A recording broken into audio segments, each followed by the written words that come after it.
Hey, this is Henry from MinuteEarth. NBC News and YouTube asked us to make a video giving context for a question at the Democratic presidential debate on January 17th, 2016. Most of you live all around the world and may not have seen the debate, so without further ado, here's the video and the response from the candidates. Many Democratic voters are passionate about the need to do something to combat the threat of climate change, including the team of scientists from YouTube's MinuteEarth channel. Here's their take.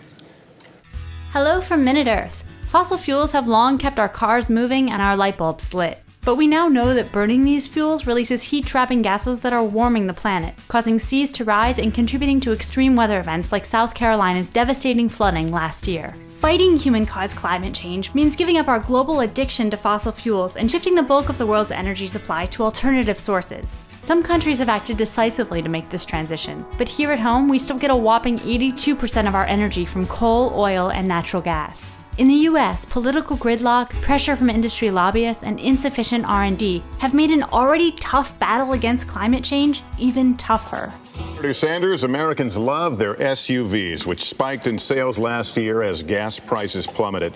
How do you convince Americans that the problem of climate change is so urgent that they need to change their behavior? I think we already are.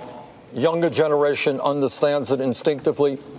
I was home in Burlington, Vermont on Christmas Eve. The temperature was 65 degrees. People in Vermont know what's going on. People who did ice fishing where their ice is no longer there on the lake understand what's going on. I'm on both the environmental and energy committees.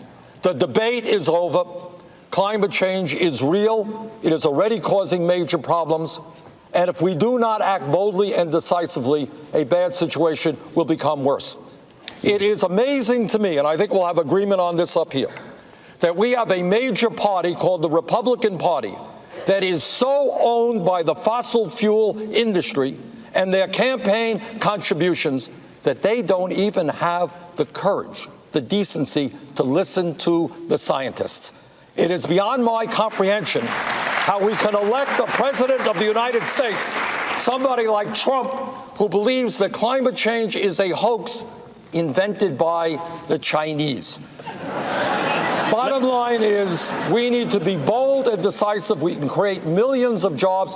We must, for the sake of our kids and grandchildren, transform our energy system away from fossil fuel to energy efficiency and sustainable energy. I've got the most comprehensive legislation in the Senate to do that, and as president, I will fight to make that happen. Governor O'Malley, 30 seconds, sir. Thank you.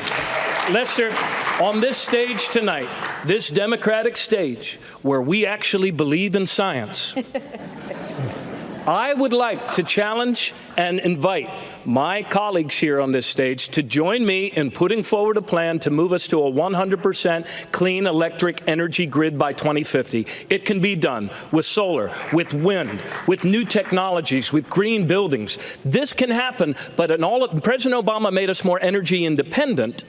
But an all-of-the-above strategy didn't land us on the moon. We need American ingenuity, and we need to reach this goal by 2050 for the sake of our kids. That's time. We're going to take a break. When we return, So there you go. If you want to see more, like some of the questions that other YouTube creators asked the candidates, you can watch the whole debate at the NBC News YouTube channel, or click on the link in the description. And a huge thanks to all of our Patreon supporters who make projects like this possible. This was a super last-minute endeavor, and we couldn't afford to do it without your support. So thank you very much. And if you'd like to support MinuteEarth on Patreon, go to patreon.com/MinuteEarth.